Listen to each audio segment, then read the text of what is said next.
Dr. Joshi Center for Autism. We would like to thank Mr. C.K. Khaitan for coming for our Autism Awareness program on World Autism Awareness Day.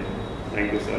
We would like to ask few questions, like we would like to know what does National Trust do in India, because we still don't know the scope of the organization. So if you can put some light on it, it would be good. First of all, Dr. Joshi, I thank you for giving me an opportunity for coming on this special day. National Trust works for 4 disabilities, including autism. So I have 3 good news for autism. We have launched new schemes in which we cover autism, and in new schemes we are going to help and give financial support in a very big way to all NGOs and registered organizations who are working for this. I would like to mention especially one daycare scheme because you also work for early intervention, that is Disha, and in 0 to 10 years. Disha works for the daycare, in which there is a provision for making awareness, early intervention for autism, and also school readiness. We also have made a provision in the new scheme of Niramaya, that is health insurance scheme. Earlier there was no provision for therapies. Now we have made provision of rupees 10,000 per year for therapies especially, because we know that there is a lot of improvement through therapies for autistic people. So, and third, which is very good, that till now there was no provision for certification of autism. Very soon we are going to issue the notification, and Indian Scale for Assessment of Autism, ISA tool will be applicable. And one more tool has been prepared by Inclane organization under the guidance of Dr. Arora, who is a doctor from AIMS.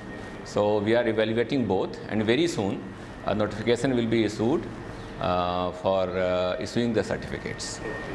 As you have said that the government is going to provide some money for the therapies, how do parents approach the government to gain this benefit? Is there any process? How can a parent come to the National Trust and say that they seek that fund which is available for them for therapies? There is no need to approach National Trust, because you have to approach the NGO who is working in this field. Beneficiary is registered under Niramaya, and after that he or she is free of taking treatment anywhere, whether it's a government or private.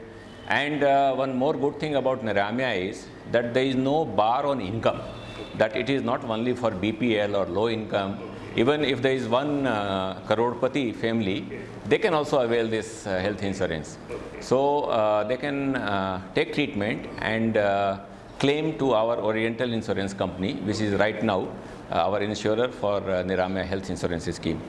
2 more good things I will tell, that for the first time in the Finance Minister's speech budget this year, Niramaya was mentioned, and now Finance Ministry has exempted us from paying service tax. Okay, that's really nice. And earlier we used to spend around 4.31 crore on our schemes, but now we intend to spend 30 to 40 crore on our schemes. That's really good news. Yes. And till now, when we talk about the number of autistic people in India, we do not have a specific survey from the government. As per my information, I do not know any survey which says that so many number of people are suffering from autism in India.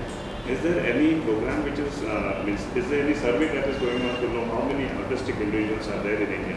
Because in US, the CDC says that 1 in 68 is an autistic kid in US, as per their census which they have conducted. But India, we do not have such survey. We would like to know if something is going on that.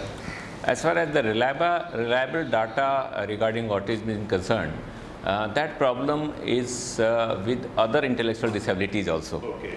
So you rightly said that there is no reliable data available on this. But one good thing about this is that now there is a lot of awareness about autism. Yes. Parents also recognize this, that this is a development disorder, and early intervention will help. And there is no major problem if you detect it and go for the therapies. So any child or any adult who is having autism can be very well productive part of our society, and can contribute for the development of society. And in our experience, we are seeing when we give the integrated treatment, like we include homeopathy, nutritional intervention, as well as therapies, we are seeing tremendous improvement in the children. Does Ministry of Ayush have any plans for autistic kids under homeopathy so that? Like in our Niramya Health Scheme, we have made a provision for alternative medicines. Okay. So I think that will be part of that. So we have already made a provision when we talk of the benefit chart in this regard. Alternative medicine is one of the components for which we support separately. Okay. There's another question that comes to my mind is in school, when the child is going to a normal school, we say inclusive education. And I think government also has a law for inclusive education for children on autism. But we still see a lot of discrimination happening in the schools. And parents come to us seeking, what shall we do? Because the principal or the headmaster is calling and telling, take your child away, you are having only this much time. So is there any legal support to these parents? Because we tell them you can approach the government, but then they don't have the resources to approach the government. Or is there any organization where they could go and talk about this problem? This problem can be tackled in two ways. One is that we have to make principals and teachers more aware about this. Okay. That this part of society, the people who are having autism, can really contribute to the society. They can be very well productive part of the society. So we have to make teachers and principals aware about this. There is already a legal provision for making it inclusive education. So no school can refuse. The only thing is that unless they come to know about it, and unless they have the special educators, they hesitate. Yeah. So we have to remove their hesitation. Okay. Once we go and talk to them and convince them, it is easy. Okay. They accept it. Okay.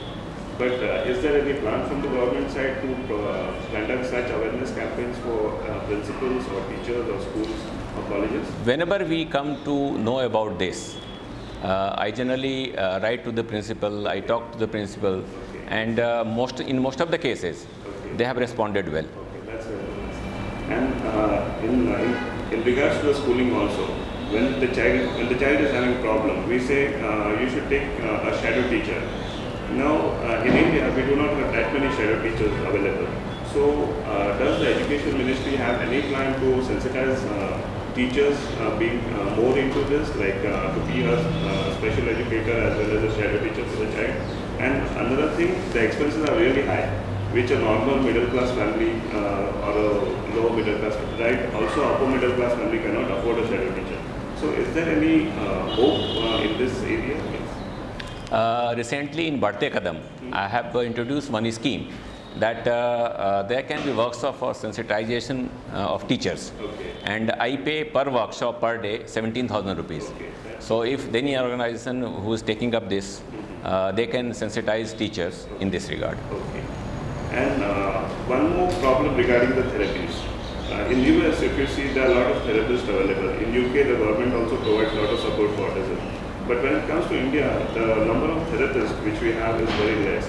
Even we find it difficult to get a good therapist to our center so that they could provide therapies. Now what we are doing, we are taking use of technology to provide a platform.